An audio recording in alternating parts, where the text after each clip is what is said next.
자, 우리에게 오늘 주시는 하나님의 말씀 골로새서 1장 13절서부터 14절까지 말씀입니다. 한 목소리로 봉독하겠습니다. 그가 우리를 흑암의 권세에서 건져내사 그의 사랑의 아들의 나라로 옮기셨으니 그 아들 안에서 우리가 구속 곧 죄사함을 얻었도다. 아멘. 아멘.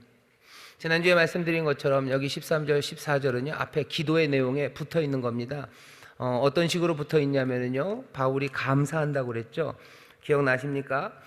우리는 어떤 기도를 도대체 서로를 위해서 합니까? 라는 제목으로 지난주에 말씀을 나눴었는데, 바울이 골로새 교회를 위해서 기도했던 내용들, 듣던 날부터 너희를 위하여 기도를 그치지 아니하고 구했던 그 기도의 내용들을 기억하실 겁니다. 크게 세 가지죠. 하나는 지식, 지혜를 구해요. 또 하나는 열매를 맺어 자라나기를 구하고, 그리고 또 하나님의 능력이 그들에게 넘쳐나기를 기도합니다. 마지막 기도가 감사한다고, 감사하는 기도를 드려요. 그게 12절입니다. 우리로 하여금 빛 가운데서 성도의 기업의 부분을 얻기에 합당하게 하신 아버지께 감사하노라 라고 되어 있어요. 빛 그리고 성도의 기업, 이것을 주신 하나님께 감사합니다. 왜 감사합니까? 왜냐하면 그렇게 빛으로 그리고 우리에게 기업을 주신 것, 그것은 13절 연결되는 말씀이에요. 그가 우리를 흑암의 권세에서 건져내사 그의 사랑의 아들의 나라로 옮기셨기 때문입니다.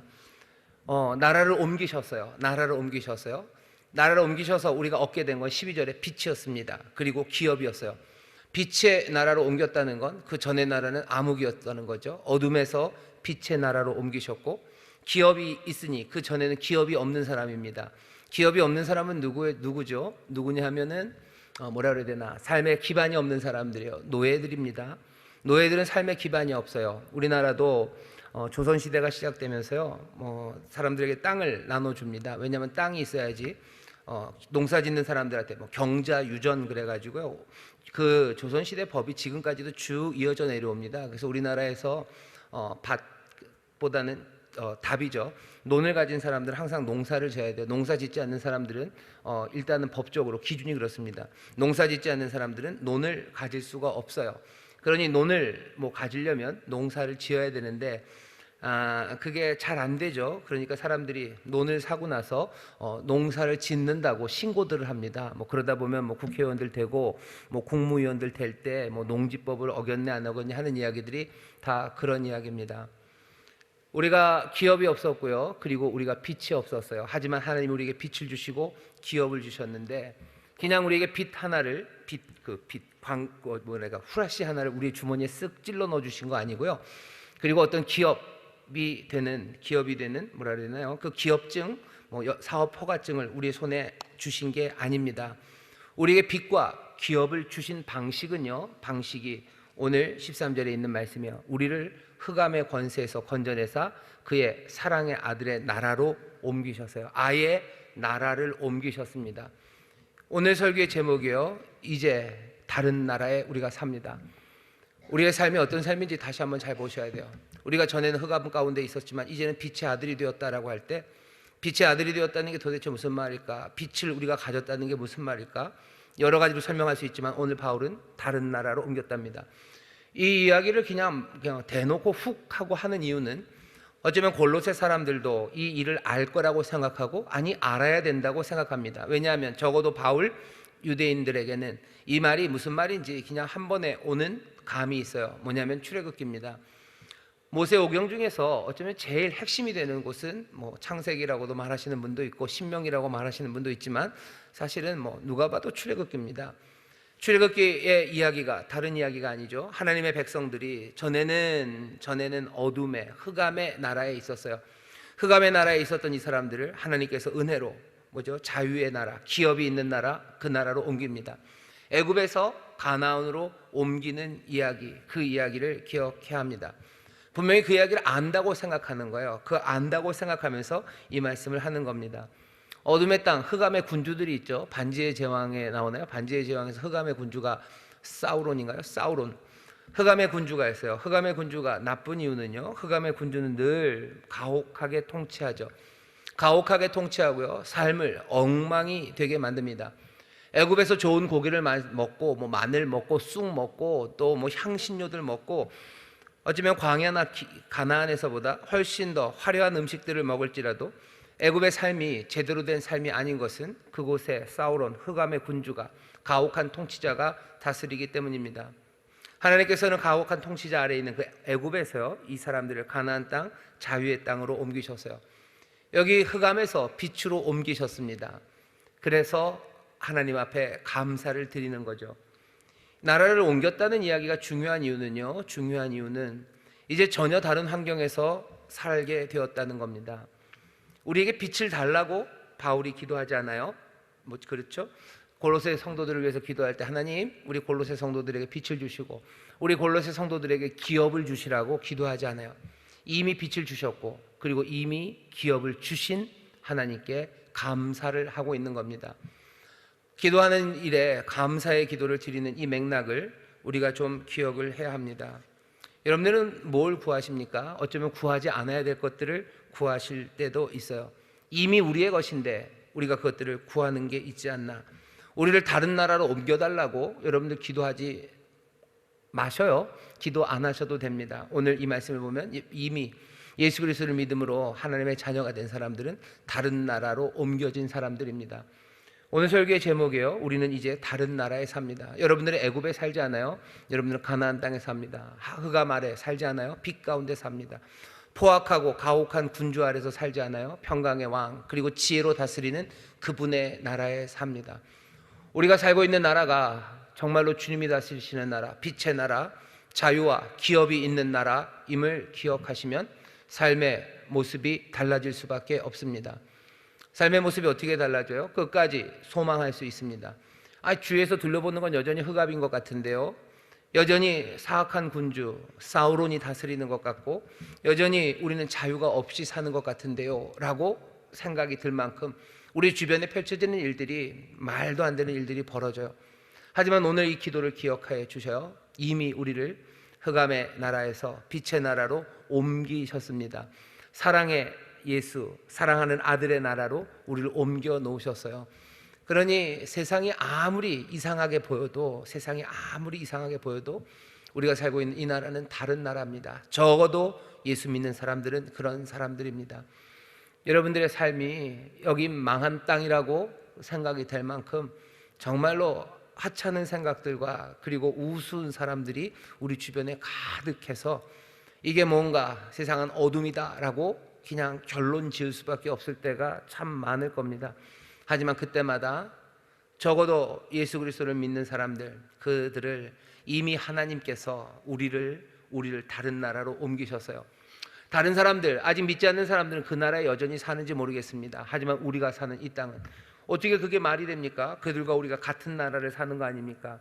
그들과 우리가 똑같이 어둠의 나라에서 사울온의 통치 아래서 사는 것 아닙니까? 아니요. 하나님은 단호하게 얘기하셔요. 우리를 다른 나라로 옮기셨대요. 하나님의 나라를 우리가 삽니다. 우리는 평강의 왕이 다스리는 나라를 삽니다. 이 말씀을 믿음으로 붙잡고 감사하고 있어요. 감사하십시오. 세상을 보면서 낙담될 때 여러분들 감사하셔요. 왜? 나를 다른 나라로 옮겨 놓으셨기 때문이요. 세상에 눈에 보이는 것들, 들리는 것들도 몽땅 다 여전히 사울온의 이야기가 들리는 것 같아도 우리는 이 나라, 우리가 속한 그 사랑의 아들의 나라, 그 사랑의 아들이 하시는 이야기, 그 이야기가 들려오기 시작해야 됩니다. 그게 오늘 바울이 감사하면서 기도하는 이유입니다. 하나님께서 우리를 위해서 그 일을 하시는데 오늘 본문 자세히 한번 보시죠. 33절 보시면 그가 우리를 흑암의 권세에서 건져내사 어디로? 그의 사랑의 아들의 나라로 옮기셨대요. 사랑의 아들의 나라입니다. 사랑의 아들이 누군지는 우리가 알죠. 예수님, 예수 그리스도 그분이십니다. 근데 예수 그리스도라고 안 그러고요, 그의 사랑의 아들의 나라라고 이름을 붙여놨어요. 이건 왜 그랬을까? 이건 두 가지 목적이 있다고 생각합니다. 하나는 뭐냐면 예수님을 사랑의 아들이라고 불렀던 신약의 말씀들이 있어요. 어디냐면은 마가복음 1장 11절 같은 데입니다. 하나님 아버지께서 예수님을 향해서 그렇게 얘기하시죠. 이는 내 사랑하는 아들, 내가 너를 기뻐한대요. 사랑하는 아들이라는 이야기가 마가복음에 나오고요. 마가복음엔 어떤 맥락입니까? 예수님이 세례 받으실 때요. 예수님이 세례 받으실 때, 성령이 비둘기같이 임하실 때, 예수님 기름 부음 받으실 때 너 내 사랑하는 아들이라고 얘기하셔. 성령으로 기름 부음 받는다는 건 왕이 된다는 이야기입니다. 사랑의 아들은 왕입니다. 왕으로서 처음부터 임하셨어요. 오늘 바울이 사랑의 아들의 나라라고 얘기했을 때는 그 기름 부음, 왕 되심, 그래서 이제 이스라엘의 왕으로, 그리고 이 이스라엘을 통해서 예수 그리스도가 하실 그 통치, 그 그림을 그리는 거예요. 사랑의 아들의 나라, 그분은 왕이시지라는 이야기가 거기에 들어 있습니다. 또 하나는 일부러 예수님께서 사랑의 아들이라고 부름받았던 세례 때의 이야기를 일부러 끄집어내는 거예요. 우리가 언제 사랑의 나라로 옮겨지냐에 대한 어쩌면 암시입니다. 우리가 언제 사랑의 나라로 옮겨져요? 어쩌면 세례라는 것을 통해서, 꼭 세례의 예식이 아니라 세례가 상징하는 우리가 믿음으로 주와 함께 죽고 주와 함께 살아나 우리가 속하게 될 그 나라는 사랑의 아들의 나라입니다. 세례가 죽는 거죠. 그리고 살아나는 겁니다. 우리는 죄에 대하여 죽어요. 그리고 의에 대하여 삽니다. 죽을 때는 이 세상에 대해서 죽었으니 이 세상과 전혀 상관없는 사람이 되죠. 그럼 태어날 때는 다시 그 세상으로 태어납니까? 우리는 그 세상으로 태어나지 않아요. 사울론의 나라에서 우리는 죽고요, 다시 일어났을 때 우리는 사울론의 나라에서 눈 뜨는 사람들 아닙니다. 죽고 다시 일어날 때는 사랑의 아들의 나라에서 일어나요. 그러니 누구라도 세례받은 사람들, 예수 그리스도를 믿음으로 정말로 그리스도와 함께 죽고 그리스도와 함께 살아난 사람들은 다시 한번 확인하셔야 돼요. 여러분들은 다른 나라에서 눈뜬 분들입니다. 여기 침례받으신 분들, 세례받으신 분들 많으시죠? 그게 확인이에요. 내가 왜 다른 나라에 언제 옮겨졌습니까? 구태여 콕 집어 말한다면 내가 침례받을 때 내가 그리스도를 내 주로 고백하면서 세상에 대해서, 그 사망과 죄에 대해서는 죽고 내가 의에 대하여, 그 나라에 대하여, 그리고 그 사랑의 아들의 통치와 그 나라에 대하여 내가 살아날 때 나는 다른 나라로 옮겨진 겁니다. 그러니 이건 그냥 상상의 이야기가 아니에요. 여러분들 정말로 다른 나라를 삽니다. 내가 침례받은 게 정말로 물질적이고 내 몸이 들어갔다 나온 것처럼 내 몸은 이제 하나님의 사랑의 나라, 사랑의 아들의 나라, 그 나라에 속해 있습니다. 또 하나, 왜 일부러 사랑의 아들이라고 부르셨겠습니까? 너무 어거지라고 생각하지는 마셔요. 왜냐하면 예수님도 그렇고 바울도 그렇고요, 구약 성경에 있는 모든 중요한 개념들을요 몽땅 다 압니다. 아유, 그렇게 다 압니까? 예, 진짜 그렇게 압니다. 여러분들 뭐라 그래야 되나요? 무슨 만화, 원피스 이런 거 좋아하시나요? 만화 원피스가 얼마나 깁니까? 그거 뭔 얘기 있는지 우리는 하나도 몰라요. 하지만 원피스 좀 좋아하는 아이들, 아니면 좋아하는 어른들한테 물어보면요, 거기 있는 에피소드들 다 합니다. 나오는 사람들 이름까지 다 합니다. 그 이름 비슷한 것만 얘기해도 이게 왜 이 비슷한 이름을 불렀는지 금방 가서 따라가요. 사랑의 아들이라고 부르는 말을 딱 들으면요, 그냥 바울 정도 되는 사람들은, 아니 어쩌면 바리새인들, 유대에 있었던 사람들은요, 바로 떠오르는 하나님의 말씀은 호세아에 있는 말씀입니다. 호세아 11장 1절이 그냥 떠올라요. 거기 이렇게 돼 있죠. 이스라엘의 어렸을 때 내가 사랑하여 내 아들을 애굽에서 불러내었거늘. 애굽에서 내가 사랑하는 아들을 불러냈다라고 얘기하셔요. 이게 그러니 얼마나 그러니까 충격적인 설명이겠습니까? 그러니 호세아 11장 1절, 애굽에서 불러냈을 때 하나님은 우리를 사랑하는 아들이라고 불렀다는 걸 바울이 알아요. 지금 여기 그 얘기 쓰는 겁니다. 사랑의 아들의 나라예요. 출애굽할 때 그 이스라엘은 하나님께서 사랑의 아들로 불러내었던 사람들입니다. 그렇게 불러내었는데 호세아 11장 1절에서는 잘 못했다는 거죠. 하지만 여기 있는 이 사랑의 아들 예수 그리스도, 이분은 어떤 분이셔요? 이스라엘은 불러내어져서 제대로 그 사명을 감당하지 못했지만 여기 있는 이 사랑의 아들은 이스라엘이 실패한 그 일을 이루어내신 분입니다. 어떤 일을 이루어내셨어요? 하나님의 놀라운 구원과 세상을 복주시는 일, 그 일을 이루어내신 거예요. 그러니 사랑의 아들의 나라는 구원이 가득한 나라입니다. 그리고 하나님의 복이 가득한 나라예요. 그냥 아들이 통치한다 해서 한 걸음 더 가는 거죠. 하나님의 선하신 뜻이 이루어진 나라, 선한 나라로 우리를 옮기셨어요. 우리는 다른 나라에 삽니다. 사랑의 아들, 그의 사랑의 아들의 나라에 삽니다. 다른 나라일 뿐만 아니라 그 나라는 하나님의 선하신 뜻이, 하나님의 구원이, 하나님의 복이 가득한 그 나라입니다. 우리는 그 복 안에 살아가요. 우리는 그 구원의 세상에 살아가요. 우리는 그 빛 가운데 살아갑니다. 그리고 우리는 그 기업 안에, 자유함으로 살아갑니다.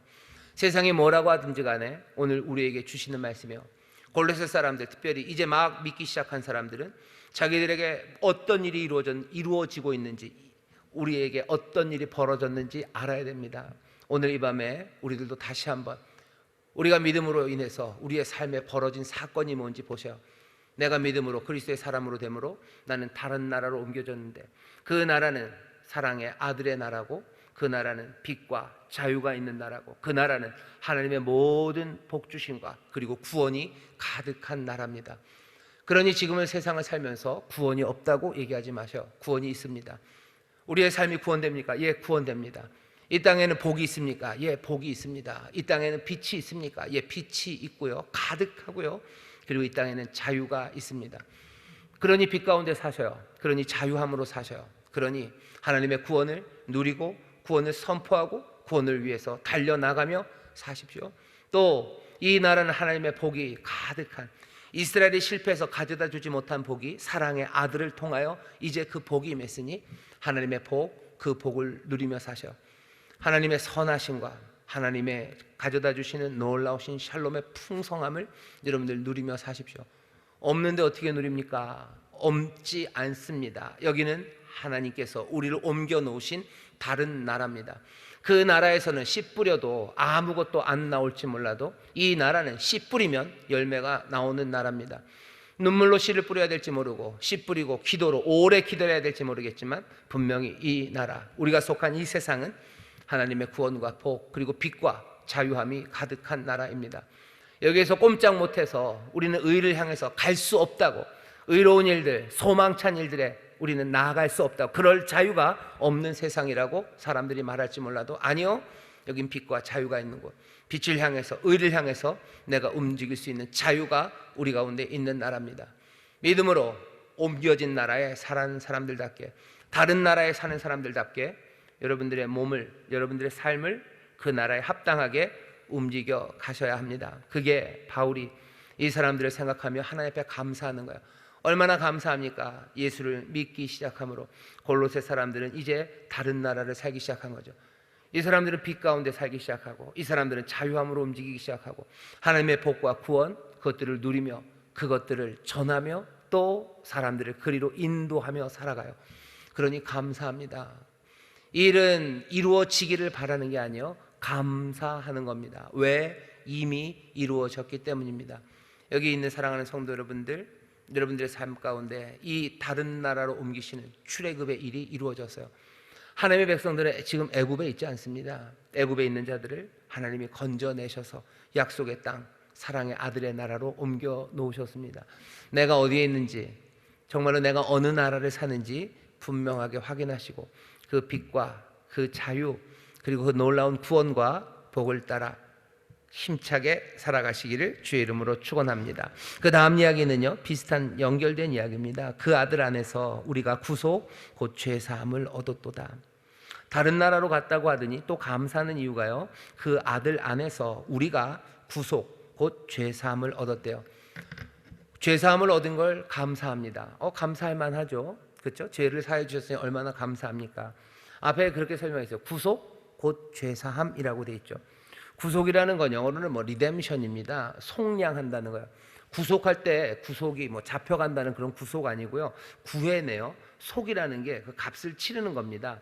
속전이라고 얘기하고, 별로 보통 우리 세상에서 많이 쓰지 않는 속자인데, 구속한다, 속량한다, 값을 대신 치르는 거예요. 어디서 많이 쓰이냐면 노예시장에서 쓰이는 말이라고 생각하시면 감이 옵니다. 노예시장에서 샀다는 거예요. 리뎀션 한 거죠. 노예로 잡혀 있었던 사람을 내가 샀어요. 내가 샀습니다. 그게 리뎀션의 그 속량, 구속이라는 의미가 거기서부터 나와요. 그러니 바울이 여기서 그 아들 안에서 우리가 구속을 얻었다라는 얘기를, 이 말씀을 전할 때, 우리가 노예였었는데 노예 시장에서 우리를 사셨구나라고 이해하면 되기만 됩니다만은 적어도 유대인들에게, 그리고 바울이 속량, 구속을 이야기할 때는 노예 시장에서 사오는 것, 그거보다는 훨씬 더 거대하고요, 웅장한 이야기가 그 밑바탕에 있습니다. 또 똑같은 이야기예요. 출애굽에 관한 이야기입니다.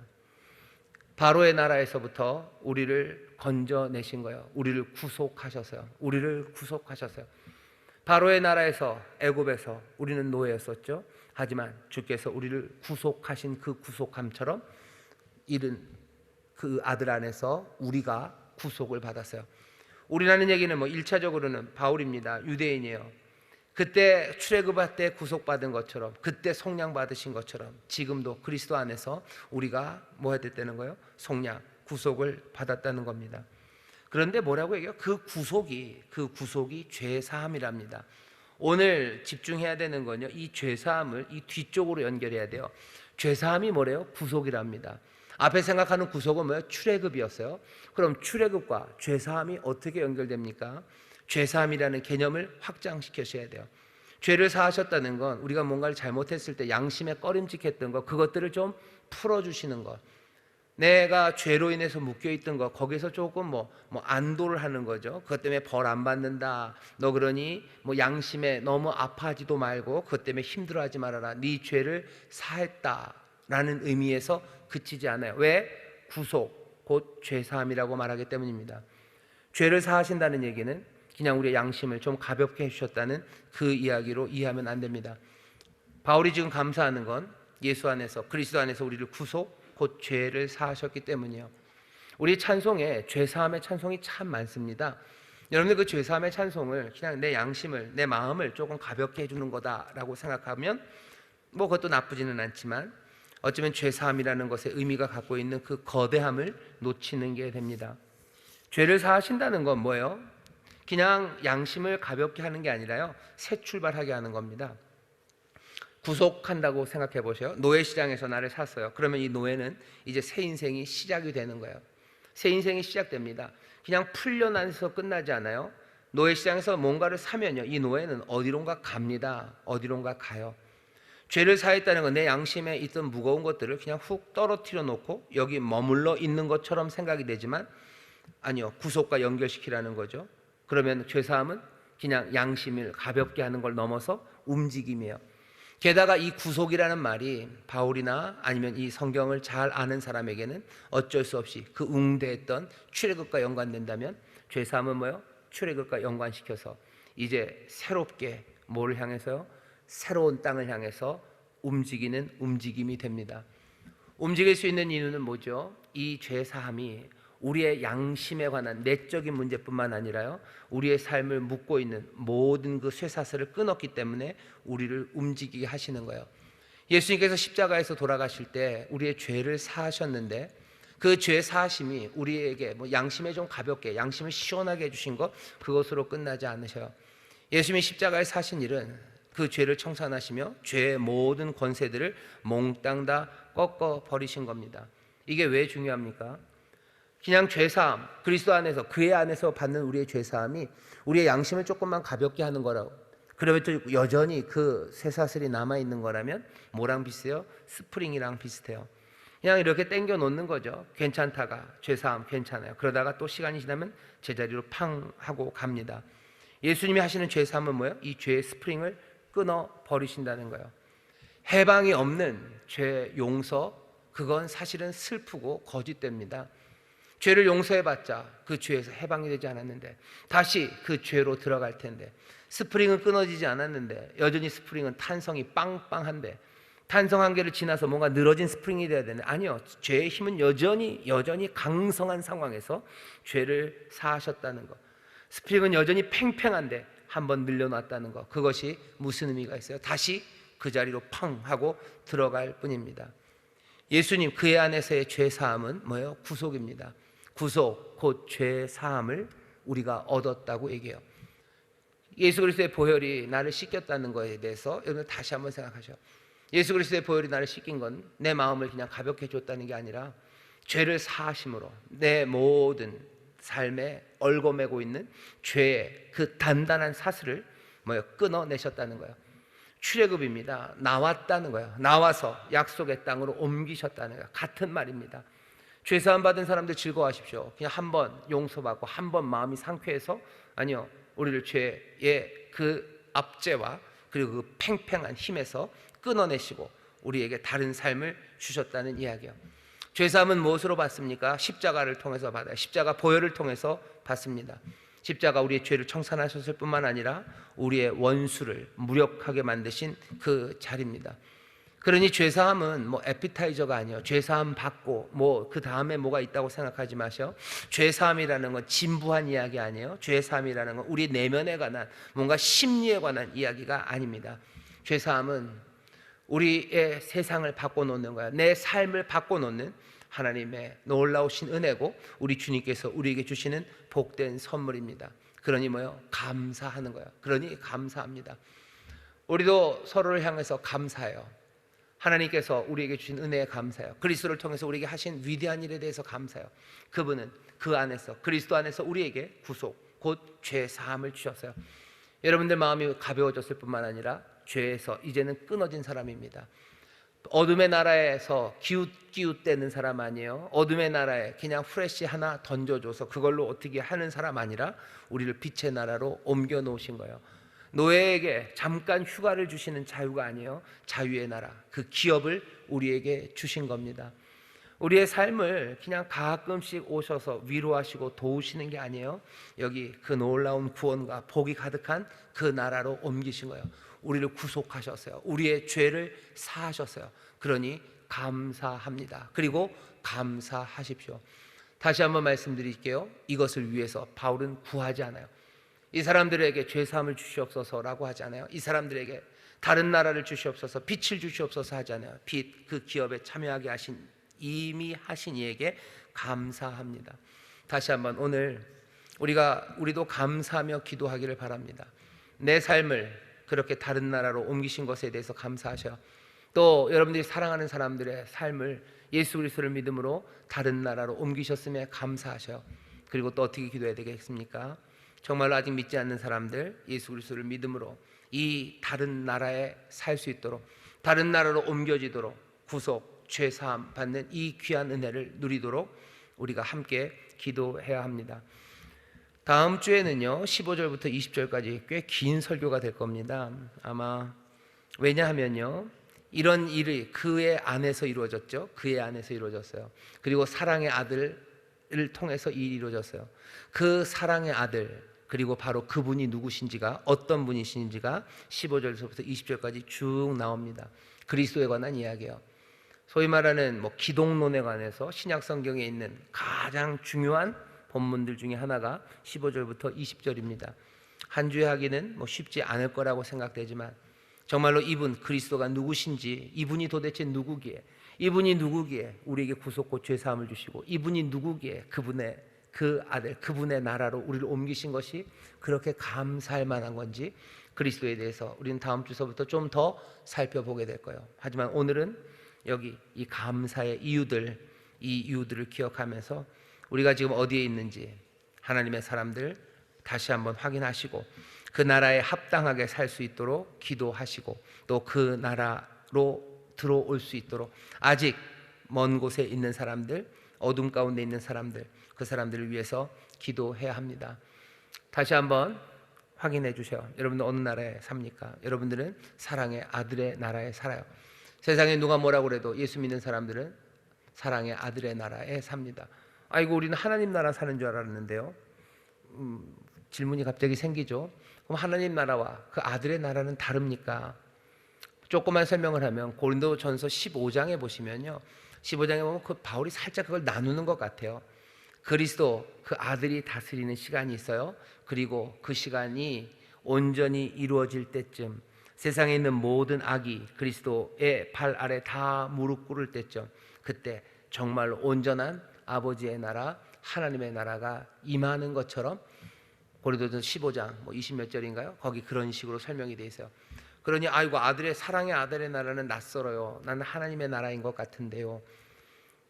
예수님께서 공간복음에서 말씀하신 하나님의 나라랑 바울이 고린도전서 15장에서 말한 게 딱 맞아 떨어지지는 않습니다.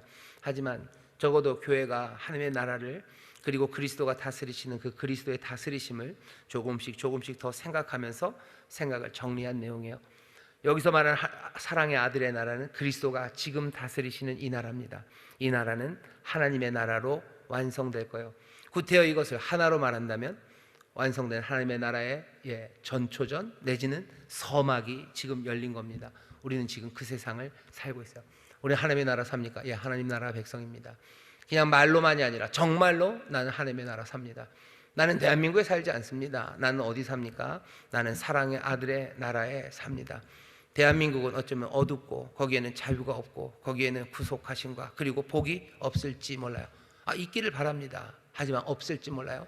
하지만 내가 사는 이 나라에는 하나님의 빛과 자유 그리고 주시는 놀라우신 구원과 복이 가득한 나라입니다. 그러니 우리는 대한민국의 일반적인 사람들처럼 살지는 않아요. 우리는 사랑의 아들의 나라 사람들답게 삽니다. 빛 가운데 걸어가니 우리는 악에 물들고 빛 가운데 걸어가니 흑암에 있는 사람들처럼 주저앉아 꼼짝 못하지 않습니다. 훌훌 갈 수 있어요. 왜? 빛 가운데 있기 때문입니다. 암흑 가운데 있는 사람들, 암흑의 군주 아래에 있는 사람들은 꼼짝 못합니다. 하지만 빛의 나라 사람들은 달라요. 그 사람들 합당한 길, 의의 길을 정말로 자유함으로 훌훌 걸어가기 시작합니다. 이 땅에서 의롭게 산다는 게 참 힘드시죠. 눈치 봐야 되는 거 많고 그리고 손해볼 것 때문에 계산해보면 답이 안 나오고 그러니 주저앉을 수밖에 없고요. 그리고 갑갑해요. 하지만 이 나라가 아닌 사랑의 아들의 나라에 사는 사람들은 계산이 다릅니다. 빛, 의, 구원 그리고 복이 가득한 나라에서 내가 걷지 않을 이유가 없어요. 내가 의를 따라 그 의를 구하고 그 나라를 구하지 않을 이유가 없습니다. 자유함으로 걸어가는 사람들, 우리는 다른 나라를 사는 사람들입니다. 세상에서 소망을 말하기 어렵죠. 하지만 사랑의 아들의 나라를 사는 사람들, 구속, 죄 사함을 받은 사람들, 그 사람들은 달라요. 그 사람들은 끝까지 소망하고 끝까지 사랑할 수 있습니다. 나는 다른 나라에 사는 사람이라는 거 여러분들 마음에 깊이 새기셔요. 골로새 성도들이 이것 알아야 되는 것처럼 우리도 이것 알아야 됩니다. 우리가 믿음으로 이 나라에 이미 왔는데도 불구하고 그 나라에 보내달라고 기도하는 것도 조금은 어리석고요. 정말로 그 나라에 살면서 우리는 감사하면서 범사에 감사하면서 살 수 있는 이유는 우리가 다른 나라에 이미 와 있기 때문입니다. 여러분 속으로 그러나요? 제가 하는 말 들으면서 담임 목사에게 속아 넘어가면 안 된다. 속아 넘어가면 안 된다. 저렇게 살다가 큰일 난다. 여러분들 그러시나요? 아니면 아멘으로 이 다른 나라에 산다는 말씀을 믿음으로 받으시나요? 믿음으로 받으십시오. 그리고 그렇게 살아가기 시작하셔.